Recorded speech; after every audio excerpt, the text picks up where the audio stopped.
वसूली कर रहे हैं तिराप और घांगलांग। और इसके अलावा लुंडिंग जिले में सबसे ज्यादा कॉन्ट्रैक्टर सामने आए व्यापारियों और नेताओं को निशाना बनाया जा रहा है। 90% मामलों में फिरौती मिलने पर ये रिहाई करते हैं। सीमा पार से अब उग्रवादी संगठन सिंडिकेट ये चला रहे हैं। सालाना 100 करोड़ तक वसूली ये उग्रवादी कर रहे हैं। तो कॉन्ट्रैक्टर, व्यापारी, स्थानीय नेता और सरकारी कर्मचारी निशाने पर इनके होते हैं और इसके चलते कई विकास परियोजनाएं जो पूरी तरीके से बंद है, ठप है। कॉन्ट्रैक्टर काम छोड़कर भाग चुके हैं। हाल के वर्षों में ये होन कर इस्तेमाल कर भारतीय सुरक्षा बलों की गतिविधियों की निगरानी करने में लगे हुए हैं। इसलिए इन पर नकेल करना कसना जो है वो काफी मुश्किल हो गया है।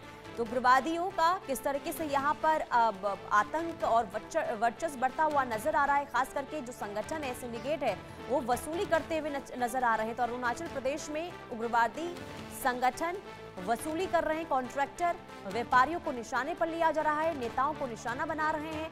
90% मामलों में देखिए फिरौती मांगते हैं। सीमा पार से उग्रवादी संगठन सिंडिकेट चला रहे हैं और इन सिंडिकेट को अब कैसे तोड़ा जाए, कैसे उग्रवादियों पर नकेल कसी जाए, इसे लेकर भी अब आगे एक्शन देखने को मिलेगा। लेकिन 90% मामलों में फिरौती मिलने पर ये रिहाई करते हैं। तो सीमा पार से नगा उग्रवादी संगठन पूरी तरीके से यहाँ पर व्यापारियों को, कॉन्ट्रैक्टर को, खास करके नेताओं को यहाँ पर निशाने पर ले रहे हैं। और यही वजह है कि व्यापारियों में इस वक्त काफी डर का माहौल जो है वो देखने को मिलता है।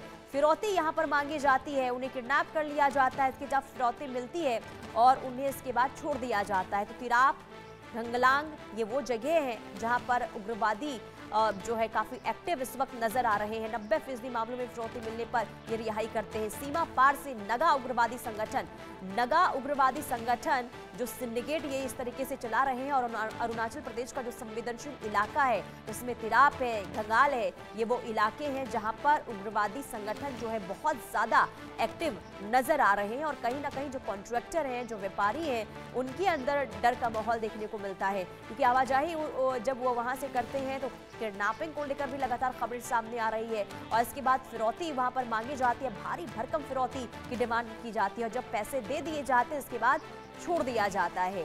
तो नगा उग्रवादी संगठन जिनका यहाँ पर आतंक लगातार देखने को मिल रहा है, लगातार वहां पर एक्टिव, और इस वजह से जो व्यापारी हैं, जो कॉन्ट्रैक्टर हैं, उनके अंदर डर का माहौल देखने को मिल रहा है, काफी परेशान भी नजर आ रहे हैं। तो सीमा पार से नगा उग्रवादी जो संगठन है वो काफी इस वक्त एक्टिव नजर आ रहे हैं। अरुणाचल के तिराप, घंगलांग और लुंडिंग ये वो जगह हैं जहां पर सबसे ज्यादा इस वक्त उग्रवादियों का जो एक्टिवनेस है वो देखने को मिल रहा है। और इस वजह से वहां पर अब जो व्यापारी हैं वो काफी इस वक्त डर के माहौल में जीने को मजबूर है। तो ये बड़ी खबर आपको बता रहे हैं। सबसे ज्यादा देखिए यहाँ पर अगर हम बात करते हैं तो कॉन्ट्रैक्टर, नेताओं को भी ये लोग निशाने पर ले रहे हैं। 90% मामलों में देखिए फिरौती दे दी जाती है तो छोड़ भी दिया जाता है।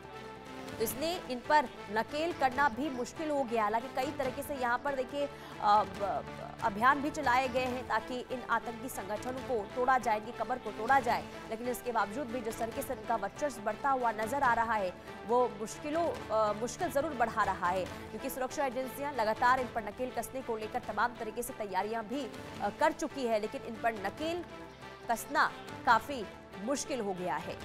90% मामलों में फिरौती जब दे दी जाती है तो छोड़ दिया जाता है। सीमा पार से लगातार जो ये उग्रवादी संगठन है जिसका नाम है नगा उग्रवादी संगठन, वो काफी इस वक्त एक्टिव नजर आ रहे हैं। कॉन्ट्रैक्टर, व्यापारियों और नेताओं को ये लगातार अपने निशाने पर ले रहे हैं। इनका मकसद यही होता है कि फिरौती मांगी जाए और भारी भरकम फिरौती मांगी जाती है। और 90% ऐसे मामले हैं जब फिरौती दे दी जाती है इसके बाद रिहा कर दिया जाता है, छोड़ दिया जाता है। लेकिन अरुणाचल प्रदेश के जो ये 3 जगह हैं वहां पर बहुत ज्यादा मुश्किल इस वक्त देखने को मिल रही है। निविर डेका हमारे संवाददाता तमाम जानकारी के साथ जुड़ चुके हैं। निविर, उग्रवादियों का अब बहुत ज्यादा वर्चस्व इन इलाकों में, अरुणाचल के कई इलाकों में देखने को मिल रहा है, इसे लेकर पूरी जानकारी दें।